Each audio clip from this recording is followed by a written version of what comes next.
This is The Fix with me, Karima Brown. We take a look now at the front pages of the weekend papers and what made news headlines this week with Deputy Editor of the Financial Mail, Sikonathi Mantshantsha. Mr. Mantshantsha, good morning. Thank you so very much for joining us.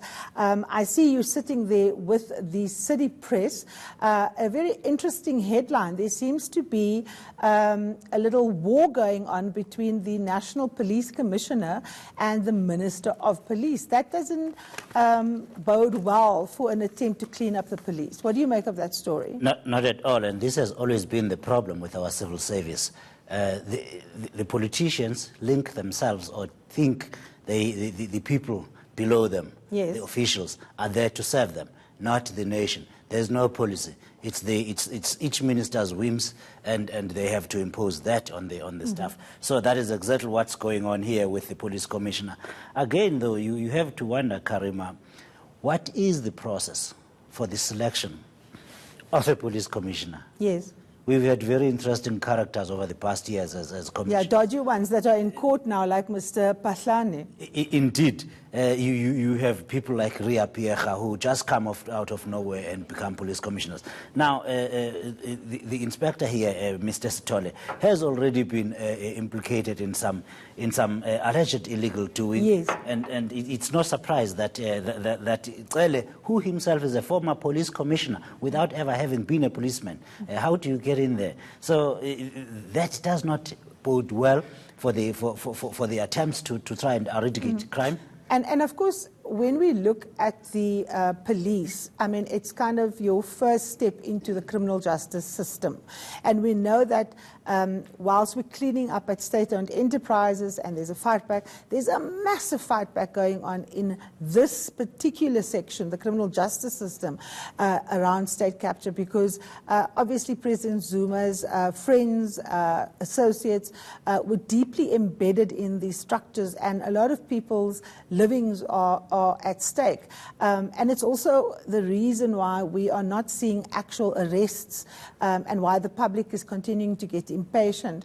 How soon do we need to get clarity on whether Mr. Sithole is actually going to remain the police commissioner? Because interesting, Mr. Cele says there in his response, he's got a professional relationship with the commissioner and he's got nothing to do with his appointment, and directs that to the presidency.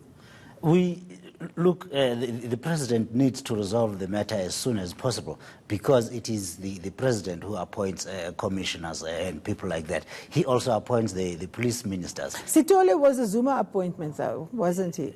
Well, he was appointed by the president, yeah, whichever president that is. Now, the incumbent has the duty and responsibility to resolve this matter in the interest of the country.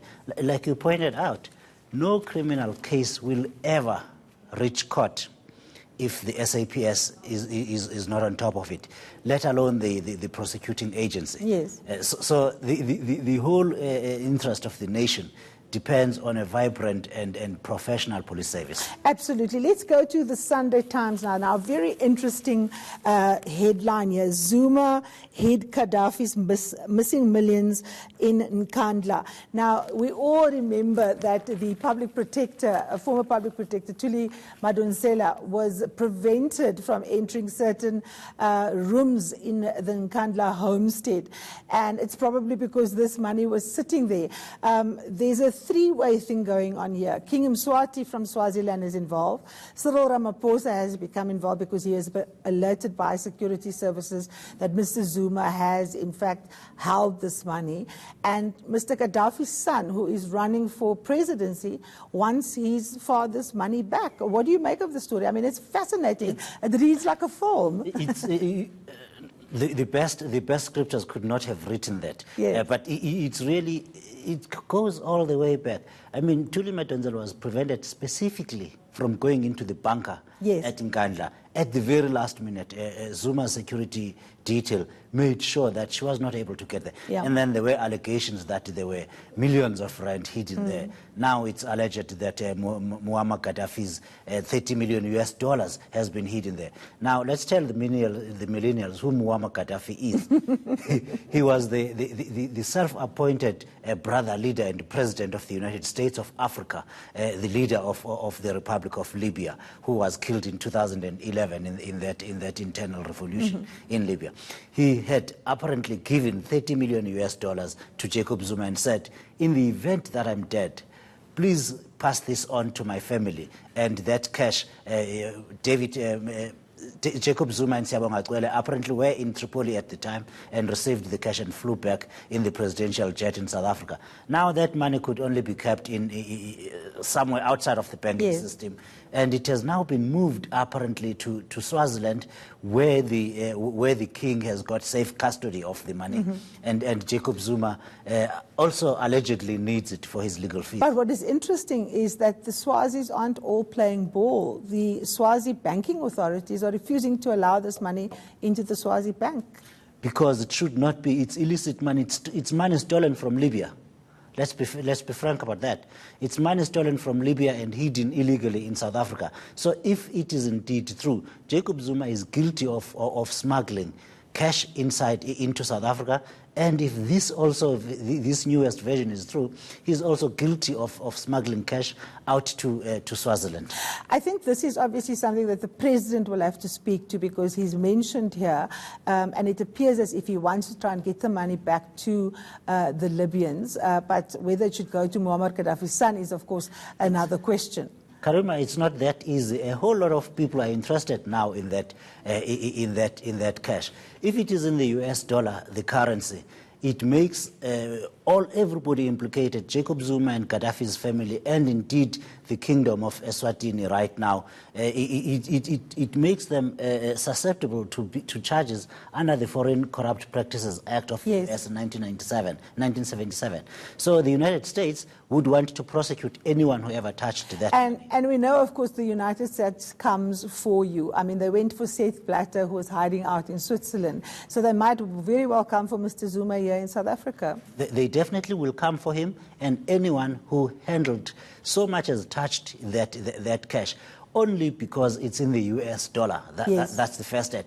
And of course, it involves powerful politicians. Yes. The Foreign Corrupt Practices Act of 1977 means the US can prosecute anyone, anywhere, for any crime committed anywhere, including that $30 million US. And just a day or two ago, two of Mr. Zuma's senior lawyers left his camp, so he's going to need lawyers. Let's move on to the Business Times, which has a really interesting story. It says, cough up SARS or else, and it is directed at the British American Tobacco Company. Mr. Kieswetter is the new broom that takes office the 1st of May. Do you think that this is going to be one of the big fish that he's going to go after? Look, tobacco has always been an interesting situation for tax authorities. Now, British American Tobacco is one of the few legitimate tobacco dealers in South Africa, and of course it is disputing that charge of, this is 143 million rands that is in dispute here.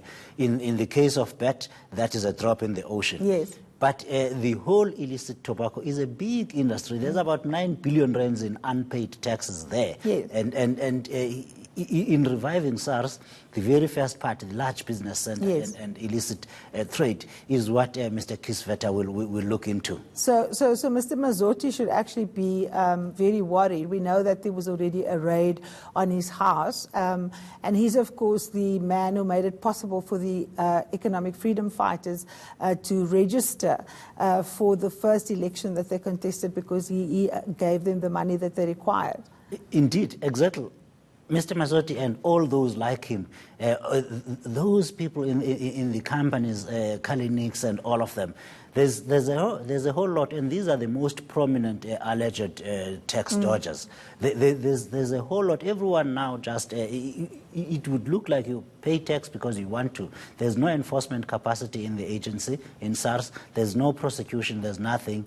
That is the job of Edward Kieswetter now to go ahead and start rebuilding the institution. Of course, it's interesting that you mentioned Mr. Mazzotti. The EFF has already said it will do everything in its power to reverse Kieswetter's appointment. I can assure you it will do absolutely nothing, because that appointment was transparent, above board, and in the correct. Until they present a legal case why he should not be SARS commissioner, only then can we listen. It's obviously always interesting if a political party doesn't want a particular person to be the tax commissioner, because, of course, paying taxes is what all political parties should be telling their voters.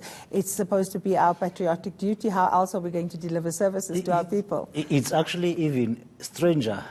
Taxpayers like ourselves advocating for the appointment of the best SARS commission. It shows how this country has nearly been brought to its knees by crime at the highest of levels, that we want a good man at the helm of the tax agency. But of course, political parties who have a reason to hate a commissioner, who have a reason themselves, who have things to hide, will not want the best commissioner. They will want a Tom Moyane to carry on and be the commissioner there, because they don't have to look at their sponsors.